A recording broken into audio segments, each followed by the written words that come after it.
Hello YouTube, and welcome to my review of the SH Figuarts Kamen Rider 1, the next version. This was the second ever SH Figuarts to come out, right after V3, and right before Kamen Rider 2. So how does he stack up to the newer SH Figuarts? Well, let's find out.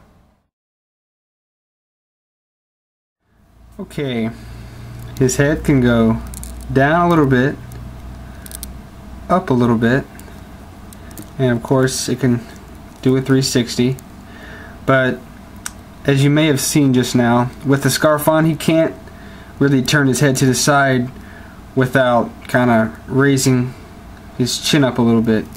But with the scarf off, get that off there, and get on. With the scarf off, he can turn to the side almost completely without moving his chin up. He has a ball joint in the chest and the stomach, which allow him to lean down a little bit and back a lot. Now he can't twist to the side all that much, but he probably has the best side lean that I've ever seen. So, look at there. So, he definitely has great kicking poses because he can really lean into it.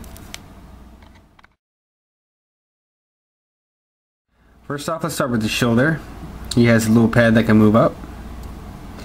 It can be rotated 360 degrees. He does have the little ball in there so it can do that circular movement. And since he has nothing hindering him, he can get his arm way up there. And it rotates below the shoulder. Bends at the elbow. 2 joints. Hand rotates. And it does wiggle. That depending on where you have the joint positioned. So, great arm articulation.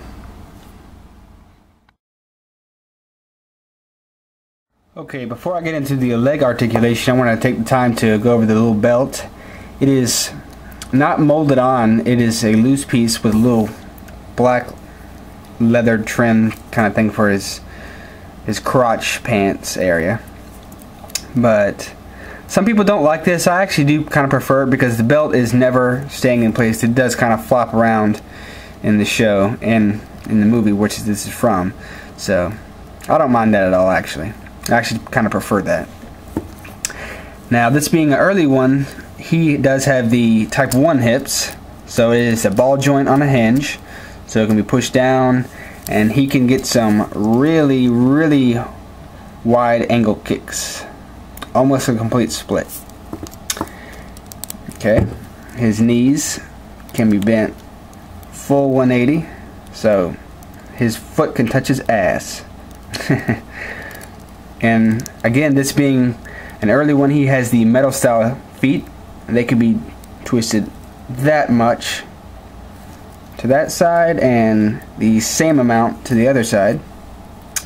They can be brought down that much, up that much, and his toe does have that hinge, so he can get some leaning poses, like he's leaning forward. Okay, he comes with a pair of fists, a splayed open hand, kind of angry, but you know, he was never really an angry person. He comes with a karate chop hand, and he comes with a somewhat open palm hand. Now, this was originally intended for the running poses, but a lot of people use it for his motorcycle, the Cyclone. So, because he does not come with gripping hands, unfortunately. I wish they had included those with the bike, but they do not. And he comes with 2 different types of scarves. He comes with just the down one, and then he comes with one for blowing in the wind, which mine has a little molding defect right there, but that's okay because I don't use this one usually. Final thoughts. Kamen Rider 1, the next version, is definitely one to pick up. If you cannot find the next version, then get the first version. It's cheaper and a lot easier to find. But I do prefer this version over the first because I like the darker colors and the battle damaged helmet. So, just my opinion. Anyway, see you at the next review.